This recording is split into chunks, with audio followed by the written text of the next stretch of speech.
नमो बुद्धाय दोस्तों, Buddha motivational story channel पर आप सबका दिल से स्वागत है। एक बुद्धिमान आदमी जानता है कि उसके द्वारा लिए गए आज के फैसले उसके कल का निर्णय करेंगे।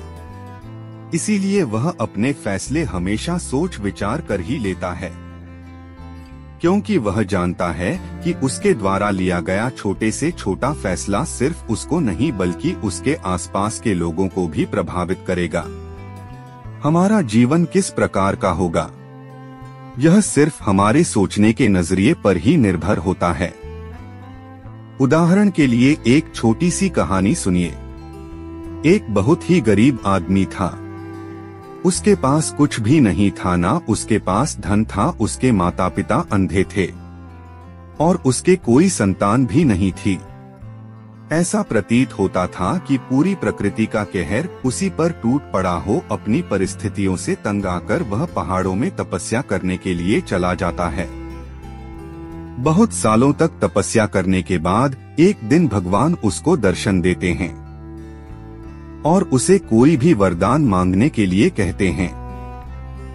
अब यहीं पर सबसे बड़ी अड़चन खड़ी हो जाती है। वरदान उसे एक मांगना था, लेकिन उसकी इच्छाएं तो थी। वह अपने माता पिता की दृष्टि भी चाहता था, वह धन भी चाहता था और अपने लिए संतान भी चाहता था। अब उसे समझ नहीं आ रहा था कि वह भगवान से क्या वरदान मांगे। कुछ देर सोच विचार करने के बाद उसने ऐसा वरदान मांगा कि भगवान भी आश्चर्यचकित हो गए। उसने भगवान से कहा कि हे परमात्मा, मैं चाहता हूँ कि 3 महीने बाद मेरे माता पिता मेरे बेटे को सोने की थाल में दूध पीता हुआ देखें। अब इस एक वरदान में उसकी तीनों इच्छाएं पूरी हो गई। उसके माता पिता की दृष्टि भी आ गई, उसके लिए धन भी पर्याप्त हो गया और उसके संतान भी हो गई। हालांकि कहानी काल्पनिक है, लेकिन इससे सीखने को यही मिलता है कि हमारे लिए गए फैसले हमारे पूरे जीवन को किस प्रकार बदल सकते हैं। लेकिन सवाल यह है कि क्या कोई ऐसा तरीका है जिससे हम सटीक फैसले लेने सीख जाएं, जिससे हमारे जीवन में कोई गलती ना हो और हमारे द्वारा लिए गए किसी भी फैसले पर हमें कभी पछताना ना पड़े। तो इन सब सवालों के जवाब आपको इस कहानी में मिलेंगे। तो चलिए कहानी शुरू करते हैं। वर्षा ऋतु समाप्त होने के बाद बुद्ध वेणुवन में वापस लौट आए थे। अपने 400 भिक्षुओं के साथ वह 3 महीने तक वेणुवन में ही निवास करने वाले थे। जब बुद्ध वेणुवन में ठहरे हुए थे तो वह रोज सुबह चलित ध्यान करने के लिए जंगल में टहलने के लिए निकलते थे। जब वह टहलने के लिए निकलते थे तो एक लकड़हारा रोज सुबह वहां पर लकड़ी काटने के लिए आता था। वह तथागत बुद्ध को देखकर बिना कुछ बोले ही सीधा अपने रास्ते पर निकल जाता था। लगभग 10 दिनों तक बुद्ध उस आदमी की इस प्रतिक्रिया को देखते रहे। ना तो वह बुद्ध को देखकर मुस्कुराता था, ना ही कुछ बोलता था, बस अपने रास्ते पर सीधा चला जाता था। एक दिन बुद्ध ने वेणुवन के ही एक दूसरे युवक से उस युवक के बारे में पूछा। बुद्ध ने पूछा कि तुम्हारे गांव का एक लकड़हारा है, रोज जंगल में लकड़ी काटने के लिए आता है, लेकिन मैंने आज तक उसके चेहरे पर कोई मुस्कुराहट नहीं देखी। वो बहुत तनाव में दिखता है, बहुत दुखी रहता है, किसी से बोलता भी नहीं है। ऐसा उसके जीवन में क्या हो गया, क्यों वह इतना दुखी रहता है? उस युवक ने कहा कि हे तथागत, आपने तो क्या, हमने भी आज तक उसके चेहरे पर कोई मुस्कुराहट नहीं देखी है। और मैंने तो क्या, गांव के किसी भी युवक ने, किसी भी आदमी ने उसके चेहरे पर कभी कोई मुस्कुराहट नहीं देखी। उसका चेहरा हमेशा मुरझाया हुआ रहता है।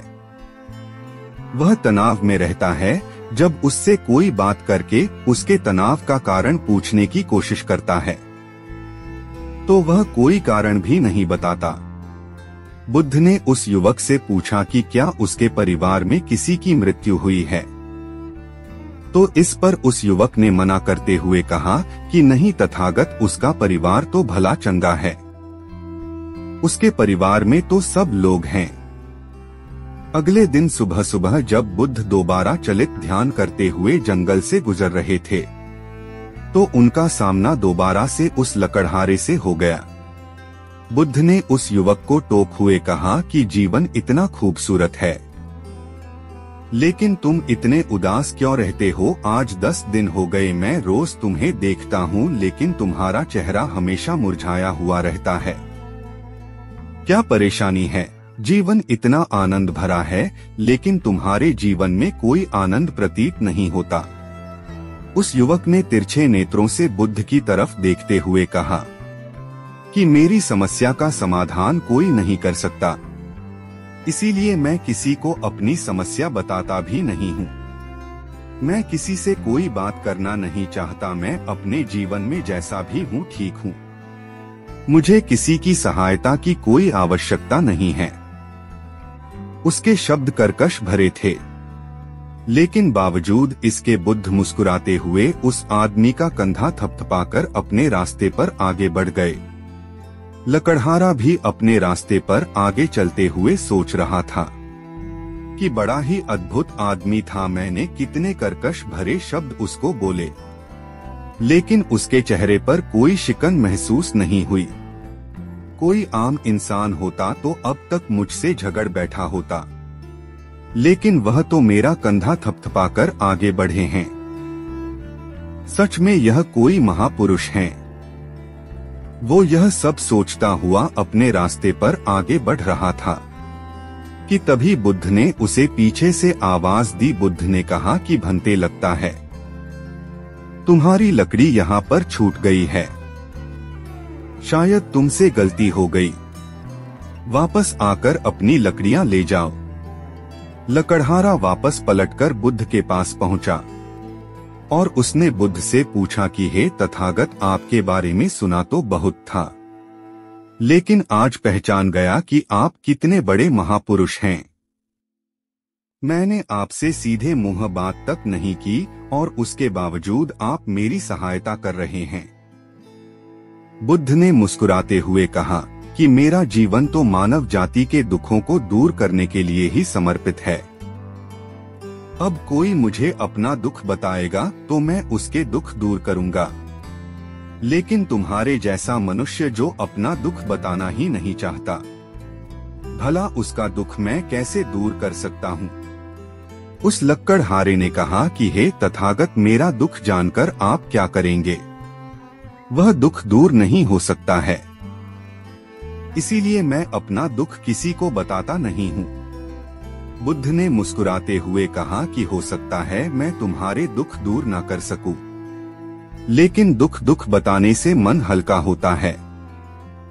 तुम अपना दुख साझा कर सकते हो और उसके बाद हो सकता है मैं तुम्हारी कोई सहायता भी कर पाऊं। एक बार बताओ तो सही, तुम्हारे जीवन की समस्या क्या है? यह सुनकर वो लकड़हारा भी आज पहली बार मुस्कुराया।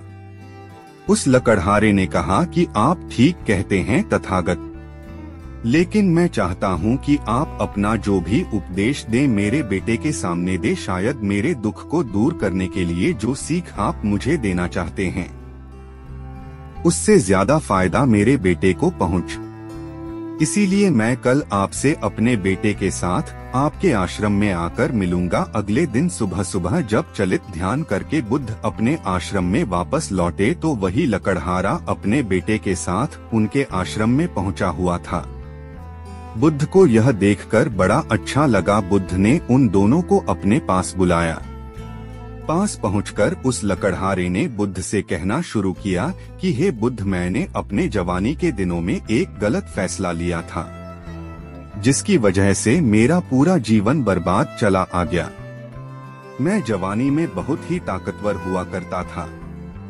मेरी पहलवानी के चर्चे दूर दूर तक फैले हुए थे। मैं चाहता था कि मैं सेना में भर्ती होकर अपने राज्य की रक्षा करूं। लेकिन तभी मुझे एक मित्र ने मुझे व्यापार करने की सलाह दी। मैंने अपना सेना में भर्ती होने का सपना छोड़कर और उसके साथ व्यापार करना शुरू कर दिया। कुछ समय तक तो व्यापार अच्छा चला, लेकिन कुछ समय बाद वो व्यापार भी चौपट हो गया और वह दोस्त जिसके साथ मैंने व्यापार शुरू किया था वो मुझे धोखा देकर, मुझसे छल कपट करके मुझे छोड़कर चला गया। इससे मेरा दिल हमेशा हमेशा के लिए टूट गया। मैं चाहता तो आसानी से सेना में भर्ती हो सकता था, लेकिन मेरे द्वारा लिया गया एक गलत फैसला मेरे पूरे जीवन को बर्बाद कर गया। मैं चाहता हूं कि आप मेरे बेटे को समझाएं कि जीवन में सही फैसला लेना कितना महत्वपूर्ण होता है, और साथ ही साथ आप यह भी बताएं कि सही फैसले किस प्रकार लेने चाहिए, क्योंकि आजकल के युवक लालच में बहुत जल्दी फंस जाते हैं। वो यह नहीं सोचते कि आज जो वो फैसला ले रहे हैं वो उसके जीवन को किस प्रकार बदल देगा। बुद्ध बिना पलक झपकाए उसकी बात बड़े ध्यानपूर्वक सुन रहे थे। बुद्ध ने कहा कि बात तो तुम बिल्कुल ठीक कह रहे हो। तथागत ने उस लकड़हारे के बेटे की तरफ देखते हुए कहना शुरू किया कि सही फैसला लेने के लिए बहुत आवश्यक होता है कि तुम्हारा मन शून्यता में हो। शून्यता का अर्थ है कि तुम्हारे मन में उस फैसले को लेकर कोई भी भावना नहीं है। अक्सर मनुष्य फैसले लेने में तभी गलती करता है जब उसका मन किसी भावना से ग्रस्त होता है। मोह में, लालच में, दूसरों से वशीभूत होकर हम यह भूल जाते हैं कि हम जो फैसला ले रहे हैं वह दूसरों से ज्यादा प्रभावित है, किसी भावना से ज्यादा प्रभावित है, बजाय इसके कि वह फैसला हमारे मन से निर्विकार भाव से निकला है। तथागत की बात सुनकर लकड़हारे ने कहा कि आप ठीक कहते हैं तथागत, मैंने भी अपने जीवन में यही गलती की थी। मुझे लगा था कि इस सेना में तो मैं थोड़ा थोड़ा सा धन कमा पाऊंगा और व्यापार में मैं बहुत जल्दी बहुत बड़ा धन कमा सकता हूँ, बहुत ज्यादा धन कमा सकता हूँ। इसीलिए लालच में फंसकर मैंने वह गलत फैसला ले लिया। अगर उस समय मैं शून्यता के अर्थ को समझता तो मैं यह समझ पाता कि मेरा जीवन किसके लिए समर्पित होना चाहिए। मेरी सबसे ज्यादा रुचि सेना में भर्ती होना ही था। लकड़हारे ने तथागत से पूछा कि हे तथागत, मन को शून्यता में ले जाना इतना आसान कहाँ होता है? अपने मन को शून्यता में किस प्रकार ले जाएं, जिससे कि हमें अपने अंदर की आवाज सुनाई दे, सही फैसला अपने आप हमारे अंदर से निकलकर आए। तथागत ने इसका उत्तर देते हुए कहा कि ठहरा हो, जब भी हम जल्दबाजी में कोई फैसला लेते हैं तो फैसला हमेशा दुखदायी होता है। अपने आप को समय द ठहर जाओ, जल्दबाजी मत करो, क्योंकि यह समझो कि जो फैसला तुम लेने वाले हो वह तुम्हारे पूरे जीवन को प्रभावित करेगा, और सिर्फ तुम्हारे जीवन को नहीं, तुम्हारे आसपास के लोगों के जीवन को भी पूरी तरह से प्रभावित करेगा। जब तुम पूरी मानव जाति की भलाई के लिए सोचते हो तो कोई फैसला गलत हो ही नहीं सकता है। फैसले गलत तभी लिए जाते हैं जब हम स्वार्थी होकर वो फैसले लेते हैं, जब हम सिर्फ अपना फायदा देखते हैं। लेकिन जब हम पूरी मानव जाति के कल्याण के बारे में सोचते हैं तो उस मानव जाति में हमारा परिवार भी आ जाता है और समूचे लोग आ जाते हैं जो हमारे आसपास रहते हैं। इसीलिए जब तुम पूरी मानव जाति के बारे में सोचोगे तो तुम्हारे फैसले गलत नहीं होंगे, बल्कि वो फैसले तुम्हें देंगे। लेकिन अगर तुम अपने आप को ही केंद्र में रखोगे तो तुम सत्य को कभी देख ही नहीं पाओगे। बुद्ध ने सही फैसला लेने के लिए दूसरा तरीका बताते हुए कहा कि रात में सोने से पहले अपने बिस्तर पर लेटे लेटे अपने अवचेतन मन को यह संदेश दो कि तुम किस समस्या में उलझे हुए हो। लेकिन याद रखना कि इस समय तुम्हें कोई निर्णय नहीं लेना है, तुम्हें बस अपनी समस्या के बारे में सोचना है, और अपनी समस्या के बारे में सोचते सोचते ही तुम सो जाना, और उसके बाद वो समस्या तुम्हारे अवचेतन मन तक पहुंचेगी और पूरी रात तुम्हारा अवचेतन मन उसी समस्या पर काम करता रहेगा। और जब तुम सुबह उठोगे तो तुम्हारे मन से अपने आप वो निर्णय निकल कर आएगा जो सही होगा, जो सर्वमान्य होगा, जो तुम्हारे जीवन को एक नई दिशा देगा। यह प्रक्रिया बहुत आसान है। अगर एक दिन में परिणाम नहीं मिल रहे तो कुछ दिनों तक अभ्यास करो। जरूर अपने आप अंदर से कोई ना कोई फैसला आएगा जो तुम्हें संतुष्ट भी करेगा और जो पूरी मानव जाति के कल्याण के लिए भी होगा। तीसरा तरीका बताते हुए बुद्ध ने पूछा कि जरा तुम मुझे यह बताओ कि एक न्यायाधीश किस प्रकार अपना फैसला लेता है। लक्कड़हारे ने कहा कि तथ्यों के आधार पर। बुद्ध ने मुस्कुराते हुए कहा कि तुम्हें भी अपना फैसला न्यायाधीश की तरह लेना है। अपनी समस्या के बारे में सारे तथ्य जुटा लो, हर पक्ष देख लो, अच्छा पक्ष भी देखो और बुरा पक्ष भी देखो। यह देखो कि तुम्हारे लिए गए फैसले से अच्छा क्या हो सकता है और साथ के साथ यह भी देखो कि बुरे से बुरा क्या हो सकता है। अक्सर हम परिस्थिति का एक ही पहलू देखते हैं और इसीलिए जब दूसरा पहलू हमारे सामने निकल कर आता है तो हम दुखी हो जाते हैं, परेशान हो जाते हैं, क्योंकि वह हमारी सोच के अनुसार नहीं होता है। लेकिन जब तुम पहले से ही परिस्थिति का पूरी तरह से आकलन करके रखोगे तो तुम्हें उस परिस्थिति के अच्छे और बुरे परिणाम दोनों पहले से पता होंगे। इसीलिए बाद में वो परिस्थिति, वो समस्या चाहे कितनी भी कठिन क्यों ना हो, तुम्हें उतना दुख नहीं देगी, क्योंकि तुम पहले से उसके बारे में जानते हो। अगर तुम खुद उस परिस्थिति के बारे में पूरा आकलन नहीं कर पा रहे तो अपने आसपास जो भी बुद्धिमान लोग मौजूद हो उनसे उस समस्या के बारे में चर्चा करो। वह तुम्हें उस परिस्थिति के बारे में पूरा ज्ञान तो नहीं देंगे, लेकिन कोई ना कोई पहलू तो वह अपनी सोच के अनुसार तुम्हें जरूर बताएंगे।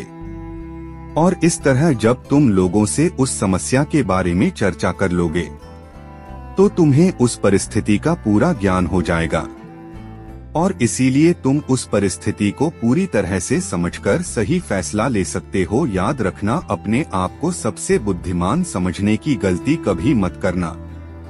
मूर्ख होता है वह इंसान जो अहंकार वश अपने को सबसे बुद्धिमान समझता है। हर मनुष्य के सोचने का एक नजरिया होता है।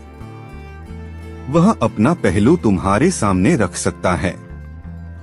तुम उसे मानो या ना मानो, वह तुम्हारी इच्छा है, लेकिन सबका पहलू जान तो लो ताकि कोई भी निर्णय लेते समय तुम्हारे दिमाग में उस परिस्थिति का पूरा बिरा हो।